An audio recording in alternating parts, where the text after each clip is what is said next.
चालू हो गया। आज हमारे सामने धर्म रक्षक दारा सेना के अध्यक्ष मुकेश जैन जी हैं। मुकेश जैन जी से मैं ये जानना चाहूँगी कि धर्म रक्षक दारा सेना संस्था जो है इसका उद्देश्य क्या है। देखिए, धर्म रक्षक श्री दारा सेना की स्थापना उस समय हुई थी जब हमारे धर्म रक्षक श्री दारा सिंह ने उड़ीसा पुलिस ने गिरफ्तार किया था। और उनको गिरफ्तार इसलिए किया गया था कि उन्होंने ग्राहम स्टैंस नाम के एक अंग्रेज पादरी और उसके 2 बच्चों को जिंदा जलाकर मारकर धर्म की रक्षा की थी। ये आज भारत में जितने भी पादरी लोग लगे हुए हैं ये सब CIA के जरिए काम कर रहे हैं। ये CIA के एजेंट है और इनका एक ही लक्ष्य है कि पूर्वी और पूर्वोत्तर भारत को काटकर एक अलग ईसाई देश बनाने का CIA का 2050 का प्लानिंग है। और जिसके लिए ये ग्राहम स्टैम्प जैसे पादरी और उनके बच्चे ये सब लगे हुए हैं। आज अभी हाल ही की बात मैं बताना चाहता हूँ आपकी कि छत्तीसगढ़ में एक छोटा सा पर्वत है आधा किलोमीटर ऊंचा, उसमें गणेश जी की 10वीं शताब्दी की मूर्ति है। उसको वहाँ के जो नक्सली ईसाई आतंकवादी हैं उन्होंने उस मंदिर को तोड़ा, मूर्तियों गिरा दी। उससे पहले शिव पार्वती की मूर्ति भी चोरी की गई वहाँ से। ये सबके सब लोग हिंदू धर्म का खात्मा करने की कोशिश कर रहे हैं। और इनका जो लक्ष्य है कि 2050 तक पूर्वी और पूर्वोत्तर भारत को काट के एक ईसाई देश बनाया जाए। ये सारे पादरी, चाहे वो नागालैंड के पादरी हो चाहे मिजोरम के पादरी हो, वहाँ ये जबरन लोगों को ईसाई बना रहे हैं। उसके खिलाफ दारा सेना खड़ी हुई है। जी, तो आपके अनुसार अगर हिंदूवादी लोगों की अगर खतरा है तो उसका एकमात्र जिम्मेदार जो है वो सिर्फ CIA जो आप बता रहे हैं वो, या फिर ईसाईवादी रीतियां हैं। बिल्कुल जी, सबसे बड़ा। तो मेरा आपसे ये सवाल है, इस पे आप इस चीज को मानते हैं? मेरा सवाल आप पे इस पे है कि क्या हिंदुत्व के लिए सिर्फ ईसाईवादी रीतियां ही जिम्मेदार हैं? उसके लिए आप एक JNU का मामला ले लीजिए। JNU में अक्सर देशद्रोही बातें होती रहती हैं। अगर JNU को अगर साफ शब्दों में ये कहा जाए कि देशद्रोही संस्था है, जैसे जवाहरलाल नेहरू यूनिवर्सिटी हटा के और उसे सिर्फ ये कहा जाए कि देशद्रोहियों की एक यूनिवर्सिटी बच गई है, अश्लीलता से लेके हर गंदी हरकतों में हमेशा ये चर्चा में बनी रहती है, तो आप उसके खिलाफ क्या बोलना चाहते हैं? क्या इन सब चीजों का जिम्मेदार भी ईसाई हैं? JNU के हाँ। JNU के अंदर चाहे जितने प्रोफेसर हैं और उनके छात्रों का जितना बड़ा गिरोह है, ये सब इनकी फंडिंग CIA से हो रही है। मैं आपको एक छोटा सा उदाहरण देना चाहता हूँ। विनायक सेन जैसे एक नक्सली ईसाई आतंकवादियों को भारत सरकार ने गिरफ्तार किया और छत्तीसगढ़ सरकार ने उसको गिरफ्तार करके एक आजीवन कारावास की देशद्रोह में सजा दी। उसके समर्थन में JNU के बहुत बड़े प्रोफेसरों का एक गिरोह और छात्रों का गिरोह सक्रिय हुआ। इन सबको जितनी फंडिंग मिल रही है ये सारा JNU पूरा का पूरा CIA का गढ़ है, ईसाई मिशनरियों का गढ़ है, ईसाई आतंकवादियों का गढ़ है, नक्सली आतंकवादियों का गढ़ है। यहाँ जिस समय हमारे 76 सैनिक मारे गए थे, ईसाई आतंकवादियों ने छत्तीसगढ़ में 76 सैनिक मारे थे, उस समय भी JNU में घी के दिए जलाए गए थे और वहाँ के छात्रों ने उसका समर्थन किया था। ये सारा का सारा, चाहे JNU गिरोह, चाहे अरविंद केजरीवाल का गिरोह, चाहे मनीष सिसोदिया गिरोह, चाहे अग्निवेश का गिरोह, ये एक बहुत बड़ा गिरोह पर जिसमें प्रशांत भूषण, अरुंधति राय और आपके AP शाह, राजीव सख्तर जैसे जज, राजेंद्र सख्तर जैसे जज लगे हुए हैं। ये पूरा का पूरा गिरोह इस देश की आतंकवादी ताकतें और CIA की ताकतों को के पीछे चल रहा है, जिसका एकमात्र मकसद इस देश को एक ईसाई देश बनाना है। जैसे इन्होंने हाल ही में दक्षिणी सूडान नाम का एक ईसाई देश सूडान को काटकर बनाया, इसी और पूर्वी तिमोर नाम का ईसाई देश इंडोनेशिया को काट के बना। दक्षिणी सूडान नाम का ये ईसाई देश बना है, ये 10 लाख मुसलमानों की लाशों पर बना है। इनका एक ही लक्ष्य है, हिंदुस्तान के हिंदू और मुसलमानों को मारकर, मंदिर मस्जिदों को तोड़कर एक ईसाई देश बनाना। अभी हाल ही में असम में वहाँ के मुसलमानों को मार मार के भगाया गया बोडो ईसाई आतंकवादियों ने। ये सारी की सारी ताकतें, देशद्रोही ताकतें, यहाँ के हिंदू और मुसलमानों को मारकर एक ईसाई देश बनाने में लगी हुई है, जिसकी तरफ इस देश के जो हिंदुत्व के झंडा लिए हुए हैं उनका ध्यान बिल्कुल भी नहीं है।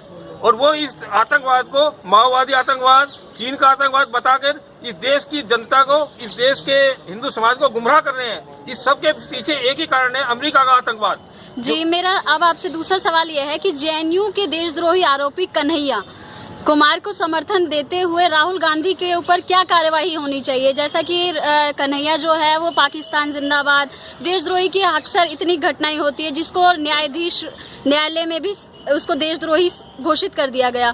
उसके बावजूद राहुल गांधी कन्हैया से मिलने के लिए जाते हैं। आप उनके लिए उनके ऊपर क्या कार्यवाही होनी चाहिए, मतलब कि ये घटना आगे भी ना बढ़े। कोई हमारा नेता जिसे हम चुन रहे हैं वो खुद एक देशद्रोही से मिलने जा रहा है, तो उसके खिलाफ आप क्या कहना चाहते हैं? से मिलने खाली राजीव गांधी नहीं गया, उसके समर्थन में उसके राहुल गांधी नहीं गया, उसके समर्थन में अरविंद केजरीवाल जैसा देशद्रोही भी खड़ा हुआ है। ये पूरा का पूरा एक गैंग है। आज की तारीख में आपको राहुल गांधी ने को आपने किसी मंदिर में माथा टेकते नहीं देखा, किंतु वो चर्च में, केजरीवाल को किसी मंदिर में माथा टेकते नहीं देखा, किंतु 25 दिसंबर को ये चर्च में माथा टेकने जाते हैं। सोनिया गांधी ने राहुल गांधी और प्रियंका गांधी का जो बटेरा है ये ईसाई है। इन लोगों ने ईसाइयत कबूल कर ली है। ये इस देश को एक ईसाई देश बनाने में लगे हुए हैं। कन्हैया कुमार जैसे नक्सली, आतंकवादी, देशद्रोही, ये सब कोई हिंदुत्व नहीं मानते, ये सब ईसाइयत को मानते हैं, एक ईसाइयत के अधर्म को मानते हैं, और इनका एकमात्र लक्ष्य है इस देश को खंडित करना है। मैं आपको एक बात और बताना चाहता हूँ कि बाइबल में लिखा है कि जो सूर्य की पूजा करते हैं, चंद्रमा की पूजा करते हैं और देवी देवता को पूजते हैं, उनको तुम ईसाई पत्थरों से मार दो। इसी तरह बाइबल के व्यवस्था विवरण अध्याय के 12वें अनुच्छेद में लिखा है कि जिस भूमि को तुम ईसाई जीतते हो, जिस भूमि से तुम उस भूमि के मूल निवासी ऊंचे ऊंचे पहाड़ों पर, टीलों पर या किसी भांति के हरे भरे वृक्ष के तले जितने स्थानों पर अपने देवी देवताओं को पूजते हैं, उनको तुम ईसाई पूरी रीति से नष्ट करना, उनकी वेदियों को ढा देना, उनकी लाटों को तोड़ डालना, उनकी असेरा नामक खुदी हुई मूर्तियों में आग लगा देना, उनकी खुदी हुई मूर्तियों को काट के गिरा देना, ताकि उस देश से उनका नामो निशान तक मिट जाए। ये सारी की सारी ताकतें इस देश के धर्म और संस्कृति को नष्ट करने में लगी हुई हैं, और इन गद्दारों को जितनी जल्दी खत्म किया जाए वो तभी इस देश का भला हो सकता है। क्या कांग्रेस में ये राहुल गांधी से अच्छा कोई नेता नहीं है जिसे वो आगे बढ़ाएं? कांग्रेस तो सोनिया गांधी की गुलाम हो चुकी है, और सोनिया गांधी ने जो ग्राम स्टैम्प थी उसकी विधवा गिलेंडी को पद्मश्री पुरस्कार से पुरस्कृत किया, जबकि उसका एकमात्र मकसद इस देश को नक्सलवाद फैलाना, पुरलिया में हथियार गिराने। मैं जिसमें धर्म रक्षक दारा सिंह के साथ उड़ीसा की जेल में बंद था, तो दारा सिंह भाई ने मुझे बताया था कि ग्राम स्टैम्प के ऊपर एक फिल्म बनाई जा रही है। ग्राम स्टैम्प एक यात्रा मनोहरपुर से लेकर पुरलिया तक। ये ग्राम स्टैम्प वो हत्यारा था, वो आतंकवादी था जिसने पुरलिया में हवाई जहाज से अस्त्र गिरवाए थे। इन अस्त्र शस्त्रों को गिराने वाले किम डेवी नाम का पादरी गिरफ्तार हुआ, पीटर ब्लिच नाम का पादरी पकड़ा गया, और उसको कलकत्ता के न्यायालय ने आजीवन कारावास की सजा दी। किंतु इन हत्यारों को जो उठाने वाला था वो आज तक उसका कहीं नाम नहीं। दारा भाई ने मुझे बताया था कि मैंने ग्राहम स्टैम्प नाम के इस शैतान को इसलिए मारा कि इसने हमारे सैनिकों को मारने के लिए पुरलिया में हथियार गिराए थे और उन हथियारों को उठाने की कोशिश की थी।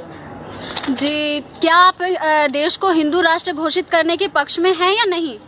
देखिए, ये देश राम राज्य बनाए बिना इस देश में कुछ नहीं हो सकता। ये जितने भी ईसाईवादी शैतानी ताकते हैं, इनको नष्ट करके, इनको मार के, इनको जिंदा जला के इस देश को राम राज्य की इन राक्षसों को, जैसे भगवान राम ने रावण को मारा, जब तक इन ईसाई ताकतों को, इन CIA की ताकतों को, इन अमेरिकी ताकतों को जब तक नष्ट नहीं किया जाएगा, ये देश न धर्म आ सकता, न धर्म की स्थापना हो सकती, और न ही जो स्वामी ओम जी ने बताया है इस देश में राम राज्य की स्थापना करनी है। वो राम राज्य की स्थापना करने के लिए भी इन CIA के एजेंट को, इन ईसाई मिशनरियों को, इन आतंकवादी ताकतों का खात्मा करना सबसे पहले जरूरी है। अगर देश को हिंदू राष्ट्र घोषित कर दिया गया तो देश को क्या फायदा होगा?